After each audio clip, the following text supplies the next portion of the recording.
All right. Well, back and going to start looking at chapter 4. And as we've been doing, just want to do a really brief um, look at the first couple verses. I want to look at the first few verses and um, make a few comments. Not a whole lot. All right.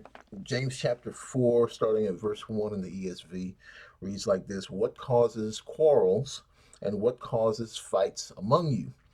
Is it not this, that your passions are at war within you? You desire and you do not have, so you murder. You covet and you cannot obtain, so you fight and quarrel. You ask and you do not receive because you ask wrongly to spend on your own passions. That's verses 1 through 3.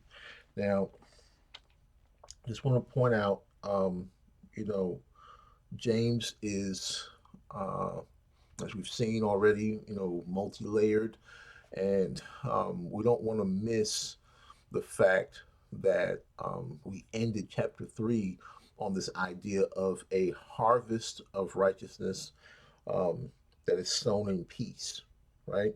Verse 18 of chapter 3 says, A harvest of righteousness is sown in peace by those who make peace. So um, it's interesting, right, that he ends with the idea of peace, and now he's moving into this idea of fighting and quarreling and struggling, right? So the chapter headings and all those kinds of things, we don't want to let those numbers and our system of organizing, um, for the sake of quick reference, right? We have chapter headings and we have verses. We don't want to let that interrupt the flow of what James is doing or what the Holy Spirit is doing through James in his writing. Now, he's clearly intending to create a contrast now, right? Because we just saw that the wisdom from above creates a kind of harmonious atmosphere amongst those who have it. And so, by going into this topic of quarreling and coveting and um, you know fighting, it's an evidence of a lack of wisdom, right? So this is part of what James is really aiming at, the idea that if there are these kinds of things among you, which again go back to chapter 3, talking about um, you know jealousy and selfish ambition. Um, he says that every kind of vile practice will be there. The worldly wisdom leads to this kind of quarrelsome uh, attitude and response towards one another.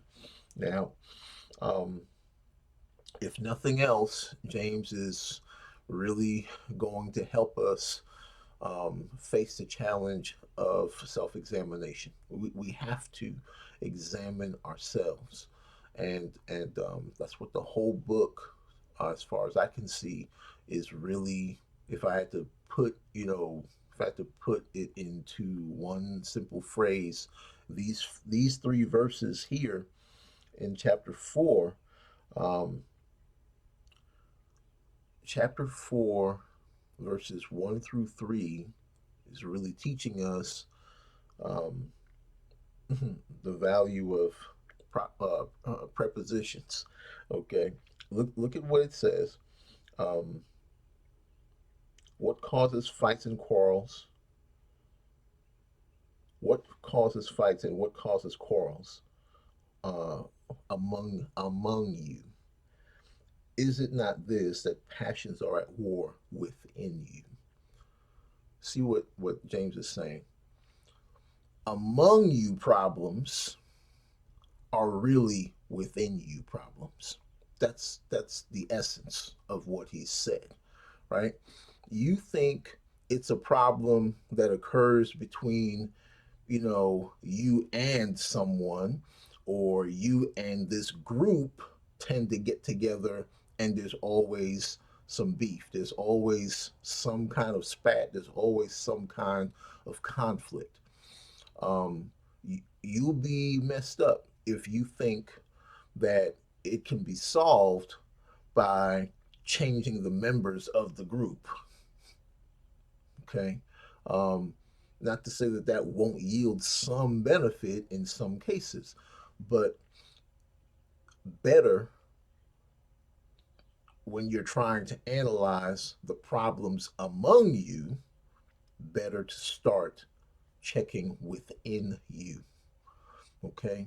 Um, Self examination is not pretty because what's inside of the human heart is not pretty.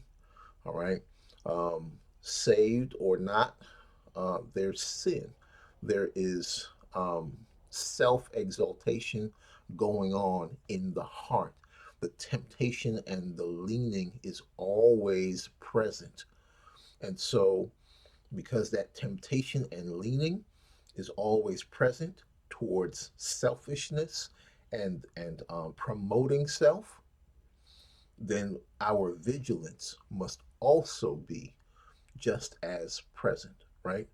We have to have a kind of determination that the Lord and the Lord alone will be able to help us stand and examine ourselves so that we can take action to correct ourselves, all right, with the Holy Spirit's guidance. Now, um, he says here, the problem is inside of you. And it's even there with respect to perhaps your prayer life, right? You ask and do not receive. Why? Because there's something wrong with God, or God is at fault, or God is just stingy, or you can blame all kinds of people for all kinds of things. But again, the problem is, as James puts it, you ask wrongly to spend on your own passions. In other words, it's your own intentions. Something's wrong in your heart. Something's wrong in my heart. I have to check that first before I go examining something else. And so, these first three verses are setting us up because James is about to take us on a ride into understanding God's perspective on things regarding our own disobedience, regarding these quarrels, regarding our failure to examine ourselves correctly, to analyze just how much of a foothold we've given to the enemy within our own lives. Are we even aware of it? Or do we simply want encouragement for the things that we want? And, to be told that in the by and by, God is going to do it and God is going to give you this and God, well, before we receive encouragement, I think it's important for us to examine where our hearts are. Because if the encouragement comes and my heart is not right, what am I being encouraged in? I have to strongly consider those things, right? And so uh, it's not pretty talk, it's not happy talk, but it is healthy talk and it's holy talk. It's helpful talk. And we have to let the word talk to us and sit over us to be above us so that we are judged by it and we're not judging it. All right. Um, May the Lord help us to examine ourselves accurately. And then I think, as James has said, we'll find that problems on the outside are generally due to problems on the inside. All right. So, be posting this in just a sec. Looking forward to your comments and questions in the Google Classroom.